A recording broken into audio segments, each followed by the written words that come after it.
La doctrina bíblica del pecado. María José Huertas Vázquez. Reconociendo que hay varios pecados definidos en la palabra de Dios, llegamos, a base de las Escrituras, a la conclusión de que el pecado es cualquier falta de conformidad al carácter de Dios, ya sea en obra, disposición o estado. En la palabra de Dios, se definen varios pecados, como se ilustran, por ejemplo, en los 10 mandamientos que Dios dio a Israel, Éxodo 23 al 17. El pecado es tal porque es diferente de lo que Dios es y Dios es eternamente santo. El pecado siempre es contra Dios.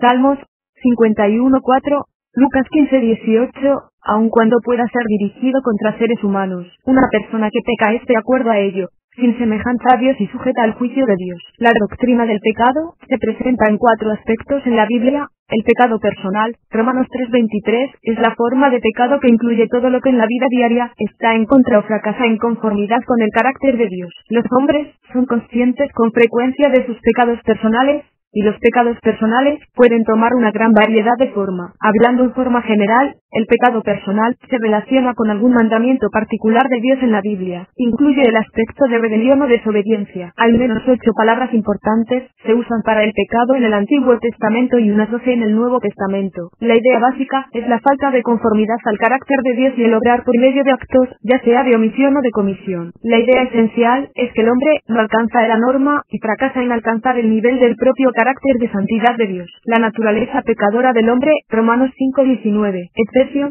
2:3, es otro aspecto importante del pecado, tal como se revela en la Biblia. El pecado inicial de Adán le llevó a la caída, y en la caída él se volvió un ser completamente diferente, depravado y degenerado y solo capaz de engendrar seres caídos, como él mismo. Por lo tanto, cada hijo de Adán es nacido con la naturaleza adámica.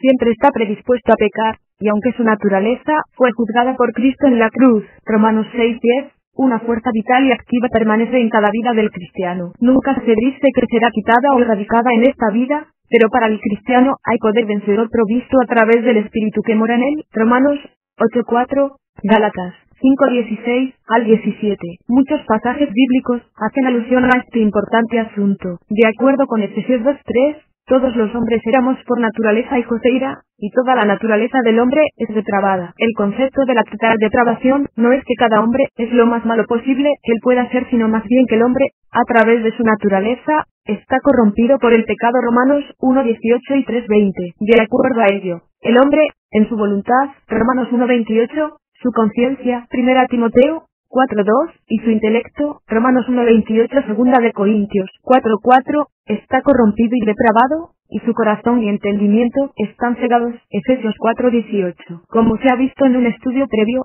la razón por la cual los hombres tienen una naturaleza pecaminosa es porque les fue transmitida por sus padres. Ningún niño nacido en el mundo se ha visto libre de esta naturaleza de pecado excepto en el único caso del nacimiento de Cristo. No es que los hombres pequen y se conviertan en pecadores, más bien es que los hombres pecan porque tienen una naturaleza pecaminosa. El remedio para esto, así como para el pecado personal, es, por supuesto, la redención, la cual es provista en la salvación en Cristo. También se presenta en la Biblia el pecado como imputado o computado en nuestra cuenta, Romanos 5:12 al 18. Como se vio en conexión con la caída del hombre en el capítulo anterior, hay 3 imputaciones principales presentadas en las Escrituras. A. La imputación del pecado de Adán a sus descendientes, en cuyo hecho se basa la doctrina del pecado original. B. La imputación del pecado del hombre a Cristo, en cuyo hecho está basada la doctrina de la salvación. Y C. La imputación de la justicia de Dios en aquellos que creen en Cristo, en cuyo hecho se basa la doctrina de la justificación. La imputación puede ser tanto A. Actual, o B. Judicial. La imputación actual es poner en la cuenta de alguien algo que originalmente ya pertenecía al deudor. Aunque Dios pueda hacer esto en su justicia, por la obra reconciliadora de Cristo, Dios no está ahora imputando al hombre el pecado, el cual es suyo desde el principio, 2 Corintios 5:19. La imputación judicial es cargar a la cuenta de alguien algo que no pertenece al deudor, Filemón 18. Aunque ha habido desacuerdo en cuanto a si la imputación del pecado de Adán a cada miembro de la raza es actual o judicial, Romanos 5:12 declara claramente que la imputación es actual, en vista de la cabeza representativa. La posteridad de Adán pecó cuando él pecó. Los próximos 2 versículos, Romanos 5:13 al 14, se han escrito para probar que no es una referencia a pecados personales, con ser. Hebreos 7:9 al 10. Sin embargo, Romanos 5:17 al 18, implica que su imputación también es judicial, puesto que se establece que por el pecado del hombre vino juicio sobre todos los hombres. Solo el pecado inicial de Adán está en cuestión. Su efecto es la muerte, tanto para Adán, así como de Adán hacia los miembros de la humanidad. La cura divina provista para el pecado imputado es el don de Dios, lo cual es vida eterna a través de Jesucristo. El estado judicial resultante de pecado para toda la raza humana también se presenta en la Escritura. Por consideración divina el mundo entero, incluyendo judíos y gentiles, está ahora bajo pecado. Romanos 3:9 y 11:32. Gálatas 3:22. Estar bajo pecado es estar contado desde el punto de vista divino sin ningún mérito que pueda contribuir a la salvación, puesto que la salvación es solamente por gracia y la gracia excluye todos los méritos humanos. Dios ha decretado, con respecto a la salvación de los hombres, que sea bajo pecado, o sin ningún mérito. Este estado bajo pecado solo es remediado cuando el individuo, a través de las riquezas de la gracia, es contado para permanecer en los méritos de Cristo. Tomado como un todo, la Biblia indica claramente los efectos devastadores del pecado sobre el hombre y la ausencia total de esperanza para el hombre en cuanto a solucionar su propio problema de pecado. El correcto entendimiento de la doctrina de pecado es esencial para entender el remedio de Dios para el mismo. La salvación de la pena del pecado. El significado de la salvación. La revelación divina en cuanto a la salvación debería ser dominada por cada hijo de Dios. 1. Puesto que la salvación personal depende de ello. 2. Es el mensaje que Dios ha comisionado al creyente a proclamar al mundo. Y 3. Descubre la completa medida del amor de Dios. De acuerdo a su amplio significado, como se usa en la Escritura, la palabra salvación representa la obra total de Dios por medio de la cual Él rescata al hombre de la ruina eterna y la sentencia del pecado, y le confiere las riquezas de su gracia, incluyendo la vida eterna, ahora y en la gloria eterna en los cielos. La salvación es de Jehová. Jonás 2:9. Por lo tanto, en cada aspecto, es una obra de Dios en favor del hombre, y no es en ningún sentido una obra del hombre a favor de Dios. Ciertos detalles de esta empresa divina han variado de edad en edad. Estamos seguros de que, comenzando con Adán y continuando con Cristo, aquellos individuos quienes ponen su confianza en Dios, han sido renacidos espiritualmente y hechos herederos de la gloria en los cielos. De igual manera, la nación de Israel renacerá espiritualmente de una vez, en el tiempo de la venida del Señor. Isaías 66:8. También se dice que las multitudes tanto de judíos como de gentiles que vivan en la tierra durante el reino venidero conocerán al Señor desde el más pequeño hasta el más grande. Jeremías 31:34. Sin embargo, la salvación ofrecida a los hombres en la edad presente no solamente está revelada más completamente en la Biblia en cuanto a sus detalles, sino que también excede grandemente cualquier otra obra salvadora de Dios en las maravillas que lleva a cabo, puesto que la salvación que se ofrece en la edad presente incluye cada una de las fases de la obra de gracia de Dios, tal como el morar, el sellar y el bautismo del Espíritu. B. La salvación, como el remedio de Dios para el pecado. Aun cuando se hacen ciertas distinciones en la doctrina bíblica del pecado, hay dos hechos universales que deben considerarse. En primer lugar, el pecado es siempre condenable, ya sea que lo cometa el salvaje o el civilizado, el no regenerado o el regenerado, aunque puede haber diferentes grados de castigo para el pecador. Lucas 12:47 al 48. Todo pecado es invariablemente pecaminoso en sí mismo, porque constituye una ofensa contra la santidad de Dios. El único remedio para el pecado está en la sangre derramada del Hijo de Dios. Esto es tan cierto cuando se trata de los que por medio de sacrificios de animales anticiparon la muerte de Cristo en la cruz, como lo es de aquellos que por fe miran ahora retrospectivamente hacia el sacrificio del Cordero de Dios. Si la pena del pecado puede ser remitida, es porque hubo otro que en su carácter de sustituto satisfizo todas las demandas que la justicia divina tenía contra el pecador. En el antiguo orden, el pecador no era perdonado sino hasta que el sacerdote había presentado el sacrificio cruento para expiación, el cual anticipaba la muerte de Cristo en la cruz. Levítico 4:20, 26, 31, 35 y 5, 10, 13, 16, 18 y 6, 7 y 19, 22, números 15, 25 al 26 y 28. Y después que el sacrificio del Hijo de Dios sea consumado, prevalece la misma verdad tocante a que su sangre derramada en el Calvario es la base del perdón para todo pecador. Este es el testimonio de la palabra de Dios, en quien tenemos redención por su sangre, el perdón de pecados según las riquezas de su gracia. Colosenses 1:14. Efesios 1:7. La muerte vicaria de Cristo es infinitamente perfecta en su eficacia redentora y, por lo tanto, el pecador que confía en él es no solamente perdonado, sino también justificado para siempre. Romanos 3:24. Dios nunca ha tratado el pecado con lenidad. Al pecador no se le impone ninguna carga por el perdón, pero si es perdonado, se debe tan solo a que el castigo divino por el pecado cayó con todo su rigor sobre el Cordero de Dios. Primera de Pedro 2:24 y 3:18. Calle. El pecado antes de la cruz y después de la cruz. Se dice que el método divino de tratar con el pecado antes de la cruz fue la expiación. Según su uso bíblico, la palabra expiación significa sencillamente cubrir. La sangre de los toros y de los machos cabríos no puede quitar los pecados. Hebreos 10:4. La sangre del sacrificio indicaba de parte del que lo ofrecía su reconocimiento de la justa pena de muerte impuesta sobre el pecador. Levítico 1:4. Y de parte de Dios, era una anticipación de la sangre eficaz que Cristo derramara en la cruz. Por el hecho de simbolizar la sangre derramada de Cristo, la sangre de la expiación servía para cubrir el pecado como en un pacto de promesa hasta el día cuando Cristo viniera a tratar en forma definitiva con el pecado del mundo. Hay en el Nuevo Testamento dos pasajes que arrojan luz sobre el significado de la palabra antiguo testamentaria expiación. En Romanos 3:25, la palabra remisión tiene el significado de pasar por alto, y es en relación con este significado que se declara que Cristo demostró en su muerte que Dios había sido justo en pasar por alto los pecados cometidos antes de la cruz y por los cuales la sangre de los sacrificios se había vertido. Dios había prometido enviar al Cordero que sería capaz de quitar el pecado del mundo, y en base de esta gran promesa había perdonado el pecado antes de la cruz. Por consiguiente, por medio de la muerte de Cristo, quedó plenamente demostrado que Dios ha sido justo en todo lo que él ha prometido. En Hechos 17:30 se afirma que Dios pasó por alto los tiempos de esta ignorancia. En Romanos 3:26 se declara cuál ha sido el método divino de tratar con el pecado después de la cruz. Cristo ha muerto. El valor de su sacrificio no es ya un asunto de expectación que debe tomarse como un pacto de promesa y simbolizarse para la sangre de los animales ofrecidos en el altar. La sangre de Cristo ha sido derramada, y ahora lo único que se demanda de toda persona,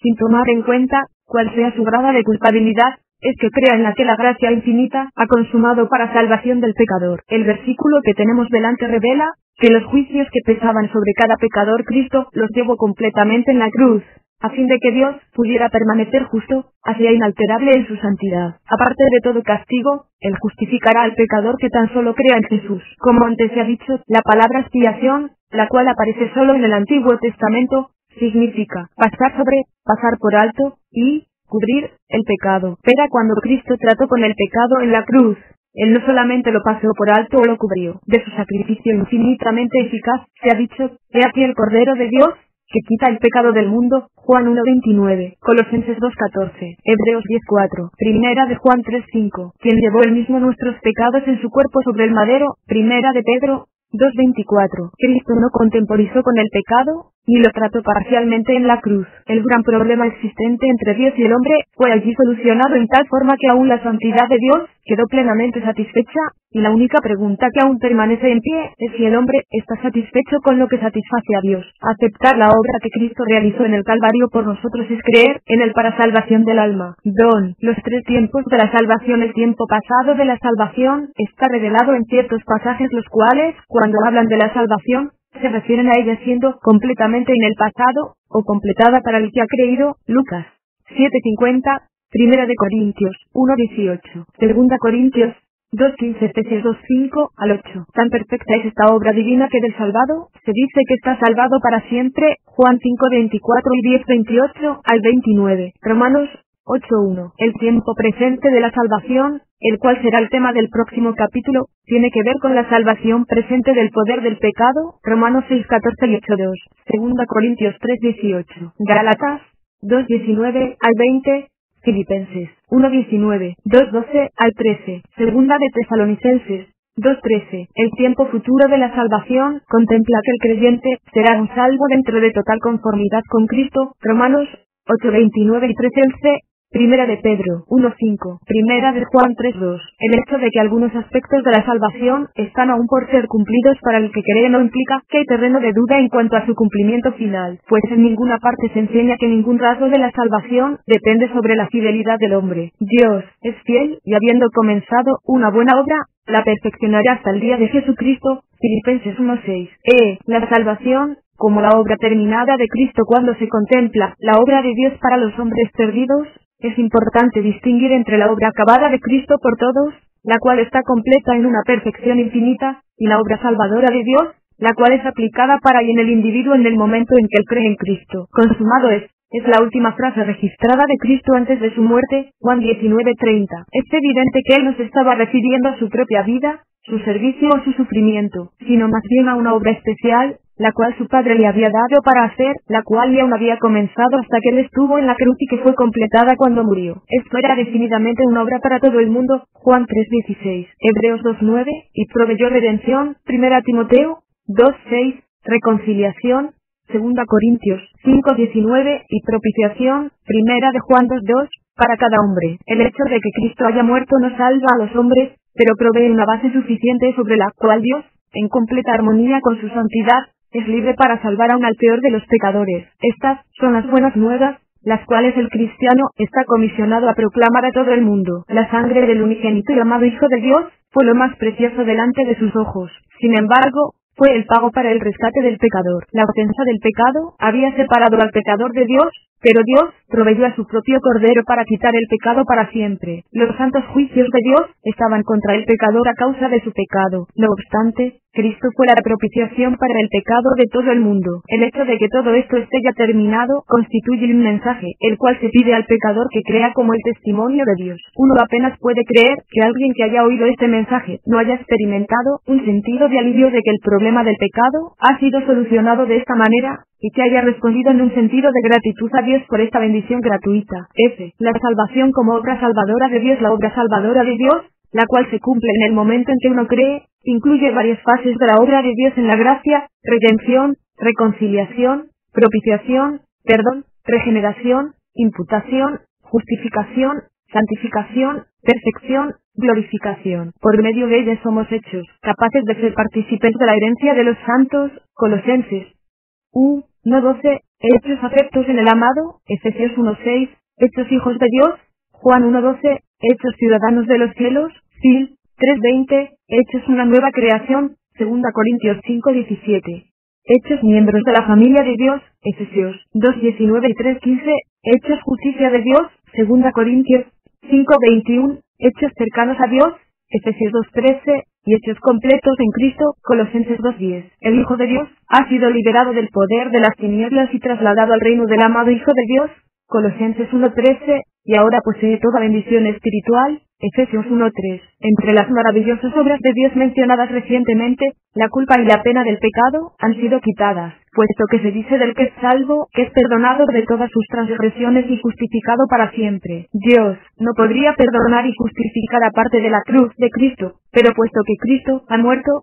Dios es capaz de salvar hasta lo sumo a todos los que vienen a Él por medio de Cristo Jesús. G. La salvación en relación al pecado del salvo. El perdón de los pecados se cumple para el pecador cuando él cree en Cristo y es una parte de su salvación. Muchas cosas que constituyen la salvación son forjadas por Dios en el momento que él no cree, pero el perdón nunca se recibe por parte del no salvo aparte de la obra completa de la gracia salvadora sobre la base de creer en Cristo como Salvador. En el trato divino con los pecados del cristiano, es solo la cuestión del pecado lo que se tiene en vista, y el pecado del cristiano es perdonado no sobre la base del creer para salvación, sino sobre la base de la confesión del pecado, 1 de Juan 1:9. El efecto del pecado del cristiano, entre otras cosas, es la pérdida de la comunión con el Padre y con el Hijo y el contristar al Espíritu que mora en él. El Hijo de Dios que ha pecado, será restaurado a la comunión, gozo, bendición y poder cuando confiese su pecado, mientras que el efecto del pecado sobre el creyente es la pérdida de bendición, la cual puede ser renovada por medio de la confesión. El efecto del pecado creyente sobre Dios es un asunto mucho más seno, pero si no fuera por el valor de la sangre de Cristo derramada y de la presente abogacía de Cristo en los cielos,